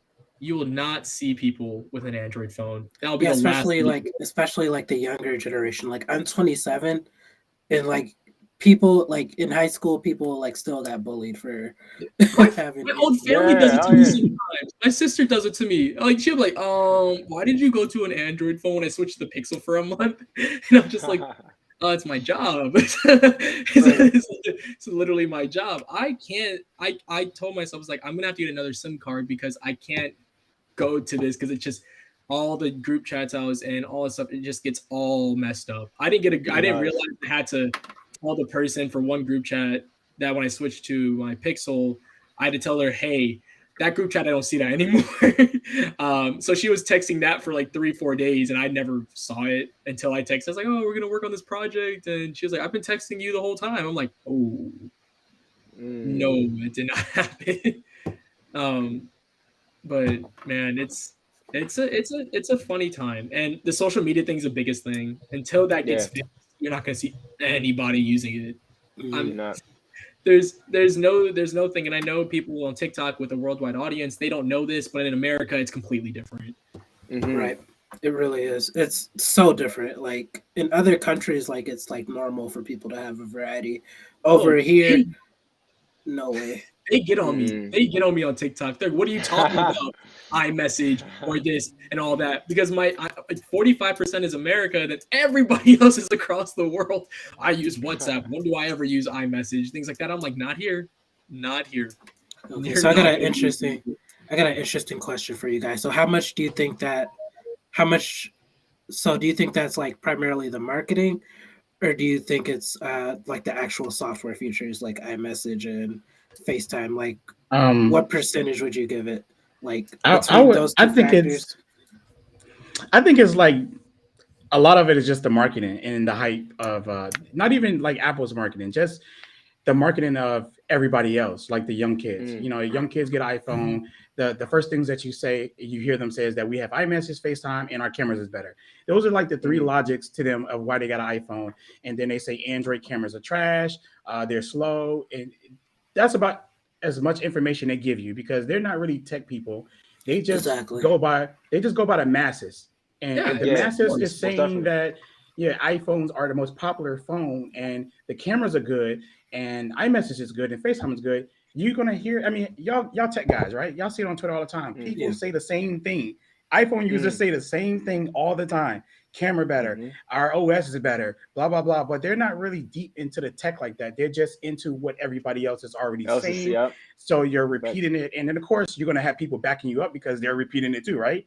So now you're like, yeah, because he said it, and yeah, he said it, and now you got like a mob saying the same thing. So now all of y'all got to be right at this point. So I think hold on, one more thing. I'm sorry. I think Apple does a good job with basic marketing. They do a good job at marketing their own, but I think it's the people that market their stuff the most, not really like them. It's convincing somebody to buy iPhone. It's the people that's convincing other people to get an iPhone to be part of something.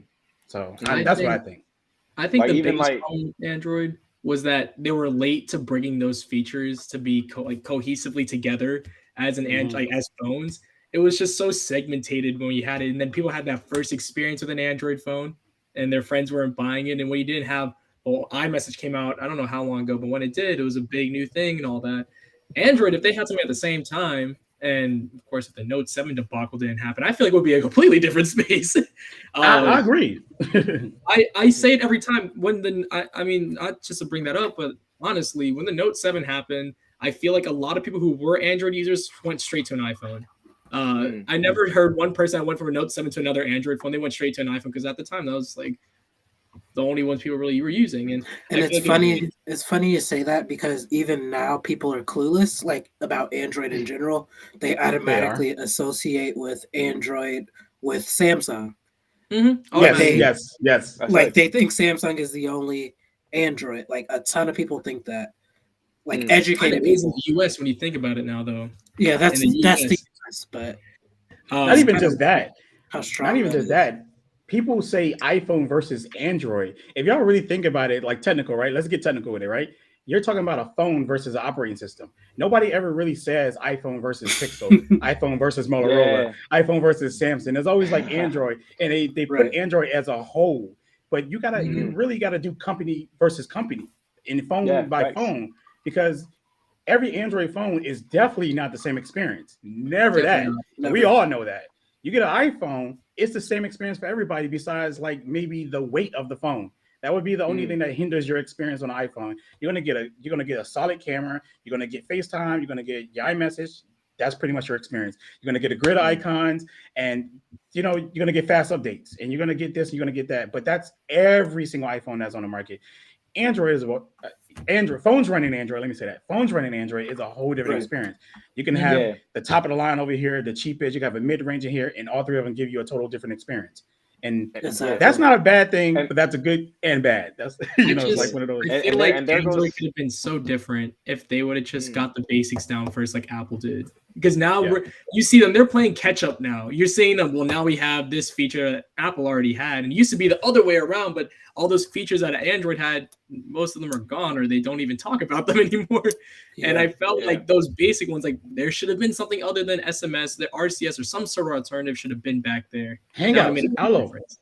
I always say Allo until they didn't add that back end of SMS to it, which I don't understand, and they never made the proprietary messaging service. We spammed them. We was like, SMS, please, SMS, just add SMS. I don't know why they ever did that. I talked to Mags Weinbach about it. I'm like, why did they? I loved Allo. It worked so well, but there was no messaging other than that. Man, it's like so I sad. feel like Allo was actually really good. Yeah, I feel like if Android had that basis of the basics at first, we would be in completely different circumstances right now. The only reason why we still have competition because Android brings so much like new technology to the board and great innovation. Devices. It's the innovation that's pushing. And the picture was the first kind of like looking or like how Snapchat and Instagram and all that. We're still not there. Like it's like how much more time do we have to wait? I want to use an Android phone as my daily driver. I can't right now. Just in And my I feel like Google is like trying to get into that like social media thing when Mhm. they in their keynote or whatever when they brought up the fastest way to open Snapchat or whatever. And eventually they said there was some sort the Snapchat was optimized with the camera because it can use all three or whatever. It's So definitely yeah, I thought better. that was interesting. But That I yeah, go just ahead, Nassim. Oh no, I was saying too, like one thing that Apple does, like to make sure that you don't switch over, is again that ecosystem. Because okay, I have an iPhone now. All right, I want a watch. I want a smartwatch. I won't even think about the Galaxy Watch because the Apple Watch connects so well with, I won't even think. Same thing with a laptop. A lot of times people will get the MacBook automatically because okay, it's Apple. Um, and and same thing with a tablet. And I really think Apple, they just did, like I said, they did a really good job with, not only do they get you to buy the phone, but they try to get you into that ecosystem to keep you as a lifetime customer. So that Yeah. was something that I wish Android would have done much sooner. Yeah, Yeah. they're playing, as I said, they're playing catch up now. Samsung does have their Yeah, ecosystem, but once people had that Yeah. first taste of the Apple's one, why would they spend a whole lump sum of cash to make a new one? That's the problem. They were late to the game, and now they're playing this catch up, and I hate to see it because you're like, oh, Android doesn't have this feature, Android doesn't have that. I mean, they have it now. They have their own AirDrop now. They have their own RCS iMessage equivalent. They have their own FaceTime and all that. People don't know about it because they don't care about learning about it because they already had it before with Apple. Right. That's Yeah. facts. And that's the biggest problem. It's like people don't care about learning something else if they already have something they like. Like everybody That's else is facts. using what they got to use. So yeah, we touched on like a lot of like the features about iOS or whatever. What do you got?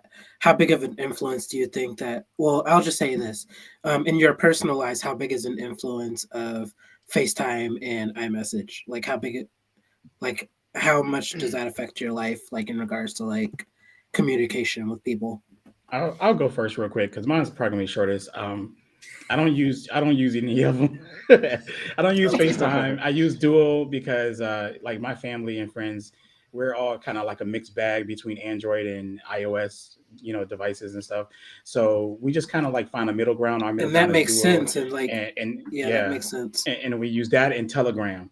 So Pitar is like my only active iMessage person that I talk to literally, but he did recently download Telegram, so I guess we're gonna try to transition there. But he loves iMessage a lot. But he's the only active person I talk to up there. I really That's don't funny. use it because I use too many devices, so I can't Yeah, dedicate to that one device for iMessage and that's phone calls, FaceTime calls or whatever. So I use Mm. Duo, and pretty much I still use Android messages, of course, for people who got Android or RCS. So I'll just say Telegram and Duo is pretty much what I use for my communication. And that's like my when you issue. go ahead, yeah, go ahead. No, that's my issue. When I switch to an Android phone and iPhone, like it really messes me up because I'm a primary iMessage user, and then you lose all your messages unless you factory Yeah. data reset your Yeah. phone, and it's not fun. It's Yeah. not fun.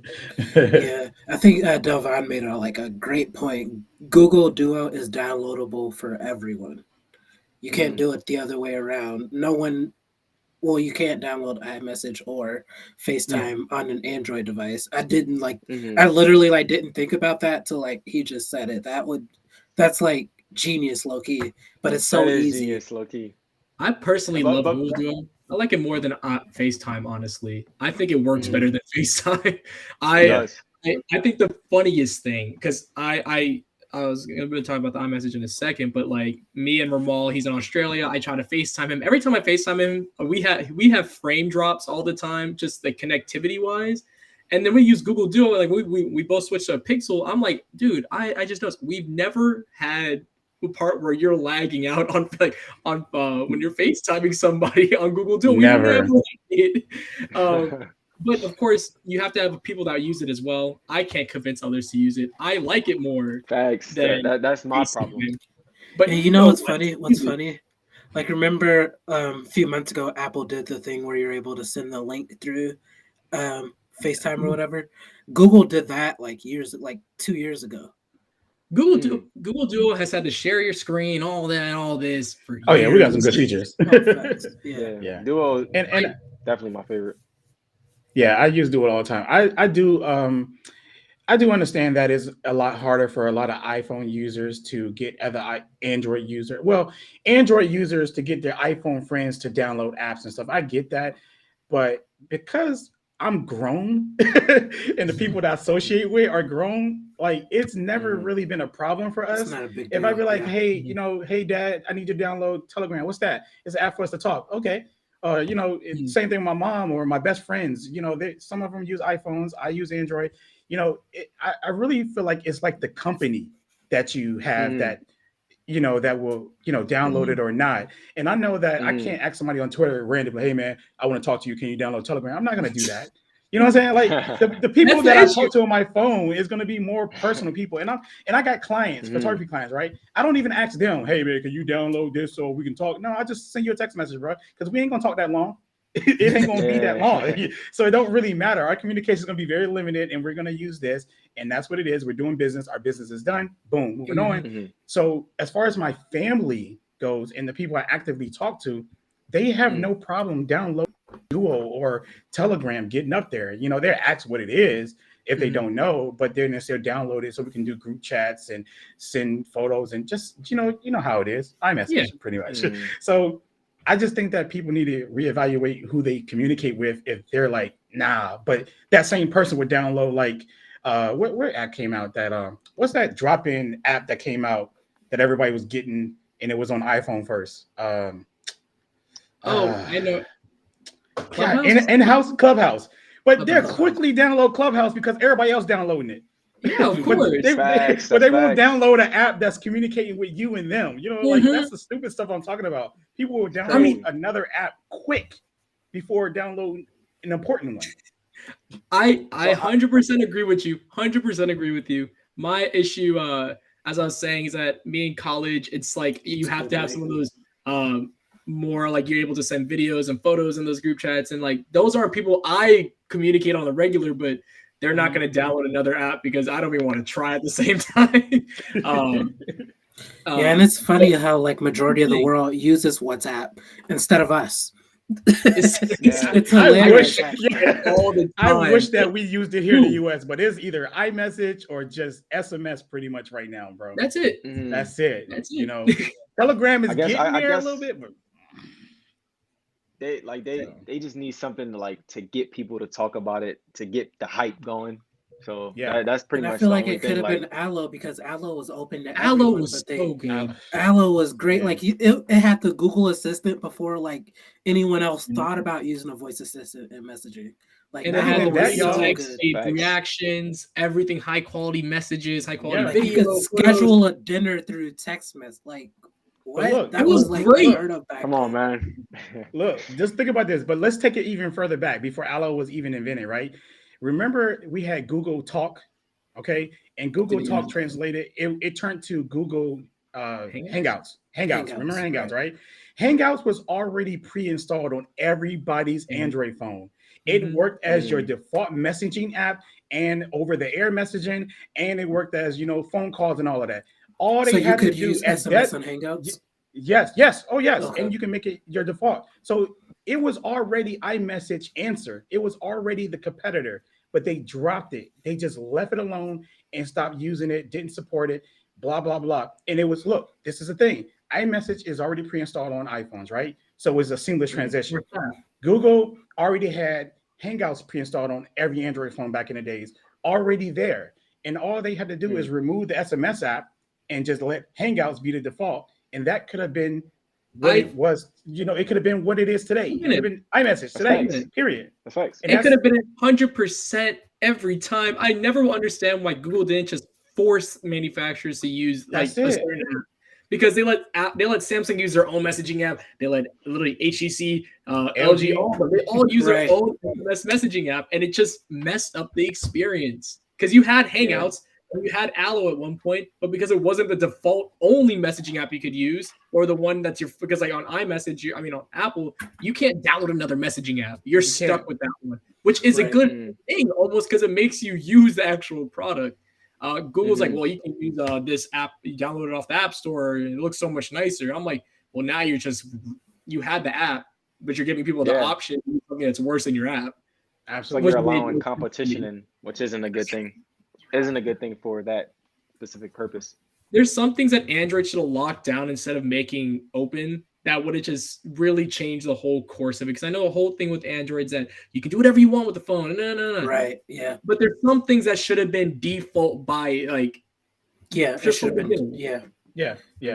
Exactly. And I think the communication apps and maybe like the video apps should have been like default. Like even right now, exactly. that any new Android phone that come out, and I think it's a thing now. I think that Google is forcing everyone to download Android messages as the default app now. I know some people told me in their Galaxy phones when they got it, it was already pre-installed up there now. They need to like literally stop all companies at this point now, from downloading their own messaging app. It needs to be Allo. God, y'all got me thinking about Allo. It was that good. It needs to be Android messages and dual pre-installed on these phones completely. And they should not allow you to do anything Wait, else. Does Samsung still have Samsung messages? They do. I do. Yeah, they do. Mine I don't know if with it's it. by default anymore. I don't think it is now. After like some contract went through, but when I got mine, I still had Samsung messages as default. So of course I removed it and used Android messages. But yeah, I just hope with the S22 Ultra, right, that they improve their third-party app optimization, just redo their camera, what's it called?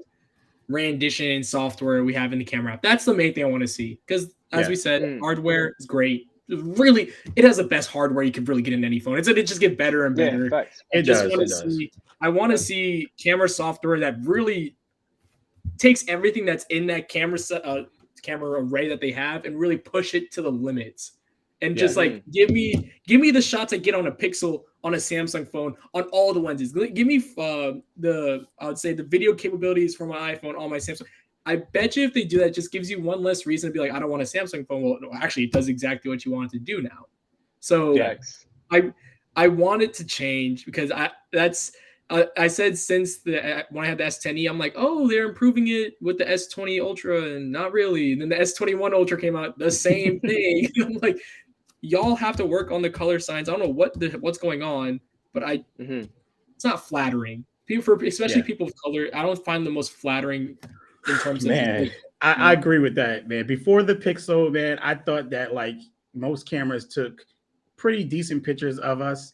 Colored people and darker skinned people and lighter, not lighter skin, but you know what I mean. People of darker pigment. Yeah. Before I got the Pixel, and then I was like, "Whoa, you telling me I've been like a banana and an orange all these years? Like these phones are terrible now. Like iPhones go for the orange over orange, orange or yellow. I have a reddish yellow undertone, and when I use an iPhone, my whole skin tone just gets all kinds of different. I have that what's it called? Golden hour look all the time, just because it doesn't know. Yes. And that's what I always want. And then I got the Pixel. You never noticed it until the Pixel, literally. That was one of the main reasons. I use a Samsung phone every time I take a picture with a Samsung phone. I look like a ghost. I don't know why. I know I look pale. Oh my! And I know it's because in Korea, when they develop the camera software, that's what they like. That's why people who are of a white descent and everything, they look fine with Samsung phone. They go to us, it's like, what the hell? I think that's every company. I think they tested on like lighter people with these cameras for sure. And that's why I think that Google's marketing was genius with the whole, we went around and to try to help out people of color and all this stuff like that. And, when I'm looking at it, I'm like, okay, is it really real? Is it true? Get the phone, take some pictures. I even posted a picture when I was in a restaurant. I took a picture of my hand, and then like the iPhone had me looking like a real orange. It was an orange hand. And then the Pixel just nailed my skin color, even with the light that was really bad in there, right? And I was just like, and then, people were upset about the picture in a way. Well, iPhone users were upset. It was like, I like the iPhone camera better, and because I could see your whole hand is in focus. Now you got to keep in mind, like the sensor of this is a lot bigger, right? So therefore, I get more depth. So my hand was slightly blurry, but the part that I focused on was in focus, just like a real camera. So that was the argument. It wasn't even about the skin tones. I'm like, bro, can you see I'm orange? I think Like, what is the only thing I happening? wish the Pixel would have done, that real tone is so nice, but it doesn't Mhm. translate to video, which I'm so sad about every time I go back to that. I haven't I even used the video on my pictures phone yet. pictures are amazing on the Pixel. I go straight to video. It's like it just went back in time. I was like, what just happened with this? I look so good in the photo. I go take a video. Not even the color of my lips are a color of my lips. They're just like white. I'm like, what is this? Oh, that's So I bad. really hope Samsung does some sort of thing that Google did and really just work on their camera software, because I I hate want the all way the companies now to all do Well, the yeah, that. companies everyone do. should Literally, now. man. It's Yeah, like at this point. everyone has like a different algorithm now. Why Yeah, don't you everybody just follow does. what works? Like I Yeah. know the iPhone was like the de facto one, and it does make you look flattering in most photos, but it's not the right skin tone most of the No. time. Yeah. It's not. It's really not. But that was our go-to one before the Pixel. That was the It that was was. It was. It Pixel was. came in and saved the day. yeah. It And then did. when It did. when I go to use the Yeah, Pixel, I'm exactly. like, yo, that looks good. And I just hope Samsung does something with that, because I go use my Samsung phone for anything. I have the Z Flip 3 because my friend let me borrow it and all that. I'm like, damn, hey, this is still I bad. really I mean, you know hope what? they To be do. honest with you, man, I think that's another thing that Google should do. Just make the default app, the Google app The camera installed on app. their phones. Yes, give it. We I can give always the thought cameras I that would Samsung make give us, but Right, give us your Gcam app. for everybody. Yeah, You yep, see, I Like, give it always to remember thought the about everybody. days that, when right? You people think about it, right? Apple and all that has the same camera software. Would that allow Mhm. for easier app integration because they're using the same basic camera software? Exactly. I silent always point. thought about Facts. that because they were like, download Gcam. Yeah, we would want it as default. Like honestly, Facts. Exactly, right. Facts. Yeah, Right. yeah. um, I That would mean, and solve it's a lot of clearly the not that issues on hard if Android. the average person can go in and download Gcam. Yeah, so correct. I hope, but I'm not super optimistic that Samsung will change it. But that'll be one of the biggest things. I'm gonna buy. I have literally, for some reason, two S21 Ultras on me right now. Wow. You keep it on I it. had I worked at eBay for one, and they just sent me one, and they said like you can keep it. I'm like, okay, fine. So I have two right now, so I'm definitely gonna trade one of them in and then get an S22 Ultra. But I'm like, that's the biggest thing because I don't have complaints with the hardware. It's the Yeah. software. Like it's just the Yeah. software. Yeah, once they get that down, I definitely think they will obviously be the best. Yeah. Yeah, because That was they my only problem with it. arguably they have the best like camera sensors in the game. It's all about post processing and software. Like they were the only Android like keeping up with Apple in video. Like the The only one. photos The were only- subjective, but they're literally the only Android company keep. Well, maybe Sony because they use their freaking cameras for their in their phones, but Samsung for years has been the only ones competing with Apple in video because of like that beefed up hardware that they use. I Yeah. think the biggest thing that's crazy is that with Samsung phones, when you take pictures of people of color and all that with Samsung, it for some reason brings the saturation down and everything. As soon as you put on the video, that saturation gets turned right back up. Yeah. Because Tell me about it. you take a picture, I'll take a picture inside my room, look terrible for my skin tone, but on video, then all of a sudden I'm like just colorized to like the complete T over to like overdone. And I'm like, why? How is this still an issue? Like this has been a thing for I mean, way for too some long. reason, them they love their processing. I don't know, man. I hate it. It's My so favorite processing. overprocessed. Yeah, my favorite is definitely the Pixel because if I was to like take a Yeah. picture on my actual camera, if I edit, I would probably edit like the way the Pixel take pictures. Literally, I'll be closer to that than Samsung and Apple. I mean, I don't like everything warm, and then Samsung makes a lot of things like oil paintings a lot still over sharpening and stuff. So, but I will admit that Expert Raw on Samsung is really good though. I've been having a lot of fun with that. So, I'm hoping that they just implement that into the S22 line and just throw the regular app out. And well, you don't have to like throw the app out. I mean, just take Expert Raw and put it as the new Pro, I guess. I couldn't And get I would use Expert that. Raw. I can't even You download could. it. I could try to send you the APK, okay? Because I got one that works. I tried like 10 APKs and I got one that worked and I've been using it. So I got you, all right? Okay, I'm gonna need that because I was trying. Someone asked me, "What about Expert Raw?" And I'm like, honestly, I can't get it. I can't get it on my phone. Yeah, because it just won't working. So I got you. Yeah, I like this comment right here by Sam. A Lumia 1020 can take better pics than a lot of Moto mid-range phones in 2021. I've had a lot of experience with Motorola Yeah. phones. I've been working with them on some campaigns. Some of them are actually not as bad as I thought they would be, and some of them are just fine. But I just say I would rather have a phone that reproduces colors in a more accurate way than have a phone that's super sharp or things like that. I want something that looks like what I should look like, and the Pixel's that right now. Pixel has its issues. It's not perfect. It has its own little bugs. It has its own The little camera's things. still fire. The rear camera does great. The front camera, when you get lower light, I don't know what they did with the front camera. It's lower light really makes that thing struggle. Yeah. I don't know what it is. I hope the update would have fixed it. Didn't. So I was like, whatever. But man, the way the Pixel reproduces colors, even with night sight on and all that, with people of color, it crushes every phone every time on the rear camera. So I hope Samsung does something. And I've been talking to some people about it. They're gonna have some different settings and things regarding the S22 Ultra. But none of them are talking about anything in terms of the way people are reproduced. It's like our new super resolution mode or whatever it is. And I'm like, I don't care about that. I want y'all to get the basics down first. I want y'all to I want y'all to improve the things that I care about more than this is 108 megapixel sensor. I'm like, come on, guys. I don't care about 8K. Make every video below that look as good as it should be, not 8K. So what's the last Motorola device you had? Me? I actually have it right here. I have the Motorola Edge, whatever the hell it is. Is it the 30? No, it's just the Motorola Edge that came out with the Snapdragon 700 series. Okay.